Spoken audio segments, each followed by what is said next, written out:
안녕하세요, 뻘지연구소의 뻘짓입니다. 이번 달부터 매달 말에 한 번씩 월간 견적을 진행해 보려고 합니다. 다양한 견적을 소개하면서 컴퓨터 부품에 대한 다양한 정보도 같이 알려드릴 예정입니다.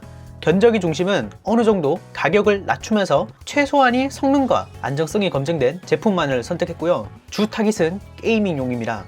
자, 먼저 이번 달을 돌아보는 시간을 가져보죠. 이번 달에는 AMD 라데온 RX 590이 출시했습니다. GTX 1060 6기가보다 10%에서 15% 정도 높은 성능이지만 가격은 30만원대 초반으로 1060 6기가보다 쌉니다. 하지만 RX 580이 채굴붐이 꺼지면서 최근 가격이 많이 내려간 상태인데요. 가격 대비 성능 향상이 적기 때문에 굳이 선택하실 필요는 없어 보입니다.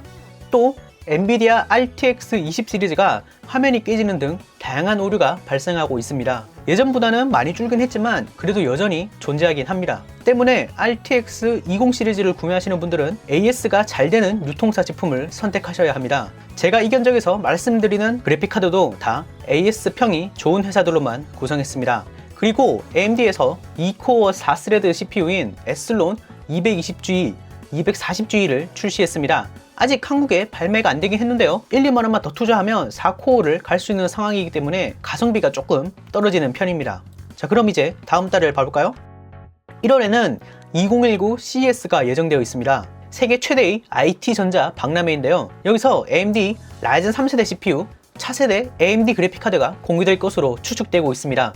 엔비디아의 RTX 2060도 여기서 공개될 것으로 추측되고요. 물론 공개된다고 해서 바로 출시되는 건 아니고 몇 달은 걸립니다. 때문에 솔직히 지금은 컴퓨터를 사기에 가장 애매한 시기이긴 합니다. 신제품 출시를 앞두고 있으니까요. 그리고 인텔이 내장 그래픽 없는 F 시리즈를 출시할 예정입니다. 근데 유출된 정보에 따르면 내장 그래픽이 있든 없든 가격이 얼마 차이 안 나더라고요. 자, 그 다음 소식으로는 SSD 가격이 2019년 1분기에도 계속해서 떨어질 전망이라고 합니다. 시장 조사 기관인 디램 익스체인지에 따르면 SSD에 들어가는 낸드 플래시 가격이 계속해서 떨어지고 있고 2019년 1분기에 10%가 추가적으로 떨어질 것이라고 하네요. 이 소식들에 대한 더 자세한 정보는 영상 설명이 있으니까 영상을 다 보시고 관심 있으시면 확인해 주세요. 자, 그리고 컴퓨터를 싸게 사는 방법에 대해 많이 물으시더라고요. 싸게 사는 방법은 크게 두 가지가 있는데요. 먼저 용산에 현금을 들고 직접 찾아가는 겁니다. 용팔이라고 해서 비정상적인 판매 행태를 보이는 용산 업자들을 욕하는 말이 있었는데요. 요즘은 많이 나아지긴 했지만 그래도 여전히 똑같은 사람들이 있습니다. 때문에 용산을 가셔도 아무 때나 가지 마시고 다나와 최저가에 맞춰준다는 곳을 가거나 아니면 여러 커뮤니티에서 정보를 얻으셔가지고 다나와 최저가보다 더 싸게 해주는 곳을 방문하시면 되겠습니다. 제가 따로 업체는 추천해드릴 수 없는 점 양해 부탁드립니다. 그 다음으로는 인터넷으로 구매하는 방법인데요. 다나와랑 비슷한 사이트인 행복쇼핑이라는 곳이 있습니다. 이곳에서 맞추시면 대부분 다나와보다 10% 정도는 싸게 구하실 수 있습니다. 하지만 주의하실 게 여기서는 아까 말한 용팔이가 많습니다. 주문을 넣으면 전화가 와가지고 뭐 재고가 없다거나 가격이 올랐다거나 하는 방식으로 추가 입금을 유도하는 경우가 꽤 있습니다. 가격 차이가 1만원 정도로 얼마 안 나면 살만도 한데 좀 많이 차이가 난다면 그냥 주문 취소하시고 그 행복쇼핑 내의 다른 판매점을 찾으셔가지고 다시 구매하시는 것을 추천합니다. 때문에 온라인으로 주문하시면 결제를 가급적 평일에 하시는 것을 추천드립니다. 사설이 너무 길었나요? 이제 본격적으로 견적을 한번 살펴보죠. 자, 먼저 40만원대의 견적입니다. CPU는 레이블리지 2200G 쿼드코어가 들어갔고요. 내장 그래픽이기 때문에 따로 그래픽카드가 필요 없습니다. 하지만 이 내장 그래픽으로도 롤 정도는 풀옵션으로 돌릴 수 있는 점 기억해 주시고요. 나중에 그래픽카드만 꽂으면 최신 게임들도 무리 없이 즐길 수 있는 수준의 CPU 성능입니다. 램은 내장 그래픽이기 때문에 4GB 듀얼로 구성했고요. SSD는 가격이 저렴하면서도 성능이 굉장히 뛰어난 마이크론 MX500을 선택했습니다. 하드는 도시바 1TB P300을 선택했는데요. 가장 최근에 리뉴얼해서 나왔는데 웬만하면 이걸로 하시되 다른 원하는 브랜드가 따로 있으면 그걸로 하셔도 무방합니다. 윈도우랑 게임 한두 개 정도만 SSD에 까시고 나머지 자료나 영상이나 이런 것들은 하드에 담아두시면 됩니다. 하드가 필요 없다 하시는 분들은 아예 하드를 빼셔도 되고요. 케이스는 마이크로닉스의 L2 풀 아크릴 블랙을 골랐는데요. 케이스가 솔직히 컴퓨터의 뽀대를 자랑하기 때문에 다나와에 들어가서 미들타워 중에서 디자인을 원하시는 거 고르시면 됩니다. 메인보드에 M이 붙어 있다면 호환은 신경 쓰실 필요 없습니다. 자, 다음 견적은 60만원대입니다. 아까 1번 견적에서 그래픽카드만 추가한 건데요. RX 570 8기가가 추가되었습니다.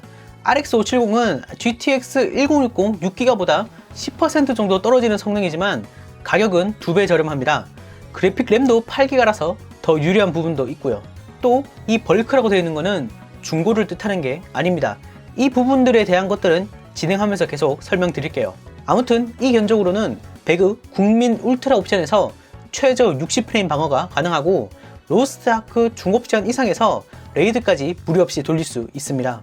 자, 다음은 70만원대입니다. CPU가 4코어에서 6코어로 올라갔고요. 이 라이젠 2600X를 B 혹은 X보드와 같이 쓰면 자동 오버클럭이 활성화됩니다. 오버클럭을 할 줄 모르셔도 그냥 냅두시면 알아서 오버클럭 된다는 거죠. 만일 오버클럭 할 줄 아신다면 그냥 2600으로 가셔도 됩니다.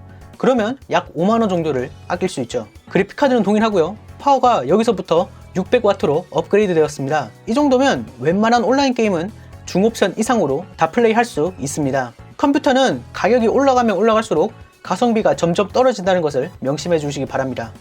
자, 90만원대입니다. CPU는 똑같고 램이 8기가에서 16기가로 올라갔습니다. 그래픽카드도 RX 570에서 RX 580으로 올라갔고요. 여기서부터는 해외 대작 패키지 게임 같은 것들도 중옵션 이상으로 다 돌릴 수 있습니다. 온라인 게임들도 옵션 조정을 조금만 하면 144프레임을 방어할 수 있고요. 이제 120만원대입니다. 왜 CPU를 업그레이드 하지 않죠? 라는 분이 있을 수도 있는데 웬만한 게임은 6코어 이상을 지원하지 않습니다. 가끔 가다가 해외 게임들이 8코어 이상을 지원하기도 하는데 그래도 스레드가 있기 때문에 실제 8코어보다는 못하겠지만 프레임 차이는 크게 나지 않습니다. 대신 8코어는 가격 차이가 조금 많이 나죠. 그래픽카드는 RTX 2070으로 올렸습니다. 처음에 말씀드렸다시피 AS가 좋은 회사 제품이고요. 가격 또한 저렴한 편입니다. 게이밍 컴퓨터를 제대로 한번 맞춰보자 하시는 분들은 대부분 100만원에서 150만원 안쪽인 이 정도 선에서 맞추지 않을까 싶네요. 160만원대 견적입니다. 아까 견적에서 2070이 2080으로 업그레이드 되었는데요. 게임 프레임을 로스트아크에서 배틀필드로 바꿔봤습니다. 배틀필드 5 RTX 옵션을 중옵으로 키고도 60프레임 방어가 가능하고요. RTX 옵션을 끄고 옵션 조정을 조금 하면 144프레임 방어도 가능한 성능입니다. 자, 이제 200만원대입니다. 이 정도 됐으면 이제 가격보다는 성능을 더 중요하게 생각할 시점이죠. 인텔 8코어가 들어갔고요. 인텔 CPU가 라이젠보다 최저 프레임 방어에 유리한 측면이 있습니다. 메인보드에 딴지 거실 분이 있을까봐 미리 말씀드리면 이 에즈락 Z390X4 보드는 오버클럭커 분들이 인정한 에즈락이 역작입니다. 에즈락이 문제였던 안정성이 많이 개선된 제품입니다. 인텔 9세대 제품이 현재 K가 붙지 않은 제품이 없기 때문에 K CPU 및 오버클럭이 가능한 Z보드를 넣었고요. 나중에 뻘짓연구소 유튜브를 보시고 오버클럭을 직접 하셔서 추가적인 성능 향상을 끌어내실 수도 있습니다. 때문에 파워도 700W로 넉넉하게 업그레이드 했습니다. 쿨러는 트리니티 S5.0이 들어갔는데 그냥저냥 공랭에서는 무난한 성능을 보여줍니다. 오버클럭을 빡세게 돌리시고 싶으시다면 조금 더 상급의 제품을 사용하시고요. 오버클럭을 안하고 그냥 써도 정말 충분한 성능인데 그럼 이 정도 쿨러면 무난합니다. 자, 280만원대입니다. 가성비는 떨어지겠지만 가심비는 최고인 그런 구성이죠. 인텔 i9 9900K 8코어 16스레드 CPU가 들어갔고요. RTX 2080 Ti가 들어갔습니다. 그럼 파워도 업그레이드를 해야 되는데요. 850W로 업그레이드 했습니다. 더 높은 용량의 파워도 가능하긴 한데 액체 질소로 냉각하고 이런 거 아니면 이 정도로 충분합니다. 현존하는 모든 게임 FHD에서는 옵션 타협이 필요 없고요. 4K 60프레임에서도 웬만한 게임은 다 정복이 가능합니다. 게이머용 기준 최고가 최고 성능이 견적입니다. 다음은 자유 견적입니다. 가격이 애매할 때는 여기서 그래픽카드만 예산에 넣어서 맞춰보세요. 어떤 그래픽카드를 넣든 최소한 평타는 칩니다. 자, 이제 자주 묻는 질문으로 넘어가 보죠. 첫 번째 질문, 그래픽카드 뒤 몇 기가바이트 이건 뭔가요? VRAM이라고 텍스트 옵션에 관한 것입니다. 그래픽카드의 성능도 중요하지만 이것도 중요한데요. 예를 들어 레인보우 6의 경우 1060 6기가 성능으로도 풀옵션이 가능하지만 1060 3기가는 그래픽 램이 딸려서 텍스처 옵션을 낮춰야만 합니다.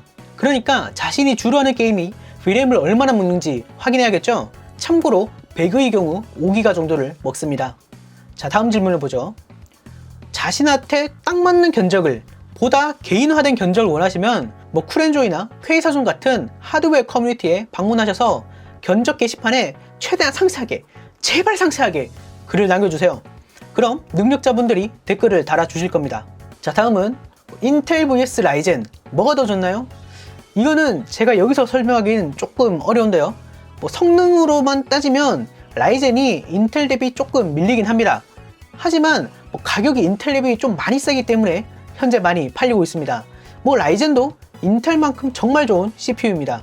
자, 다음은 제가 견적에서 삼성 메모리만 썼는데, 제가 견적에 삼성 메모리만 쓴 이유는 호환성 이슈가 아예 없기 때문입니다. 특정 메인보드나 레이블리지 CPU는 메모리 호환 이슈가 조금 있는데요. 단어와 메모리 페이지에 들어가셔서 DDR4로 선택하시고 낮은 가격 제품이 상품 의견을 확인하신 뒤에 더 싼 제품으로 선택하셔도 무방합니다. 자, 다음은 벌크에 관한 겁니다. 벌크는 박스가 없는 제품을 뜻합니다. 어떤 제품이 벌크냐에 따라 AS 기간이 달라지긴 하는데, 일단 제가 견적에서 말씀드린 그래픽카드는 AS 기간이 벌크나 정품이나 동일합니다. 라데온 그래픽카드가 채굴에 많이 쓰여서 벌크로 많이 생산은 됐는데 지금 채굴이 죽어버려서 뭐 남은 물량을 엄청 싸게 팔고 있다고 생각하시면 되겠습니다. 간혹 중고를 벌크라고 속이고 파는 경우가 있는데요, 그건 사기입니다. 신고하세요. 자, 다음은 라데온 그래픽카드가 언더볼팅을 꼭 해야 되냐입니다. 네, 언더볼팅을 하면 더 좋긴 합니다. 근데 굳이 하실 필요는 없고요. 곧 그래픽카드 드라이버에 자동 언더볼팅 기능이 추가될 겁니다. 이건 추가되면 제가 나중에 다시 영상으로 알려드릴게요. 자, 긴 영상 봐주셔서 감사하고요. 더 좋은 견적이나 뭐 자신이 이런 견적을 쓰고 있는데 이런 게임에서 이 정도 성능이 나오더라 하는 댓글을 달아주시면 다른 분들에게 큰 도움이 될 것 같습니다. 자, 영상 봐주셔서 감사하고요. 이 월간 견적은 정기적으로 한번 진행해 보도록 하겠습니다. 좋아요와 구독도 잊지 마시고요. 다시 봅시다.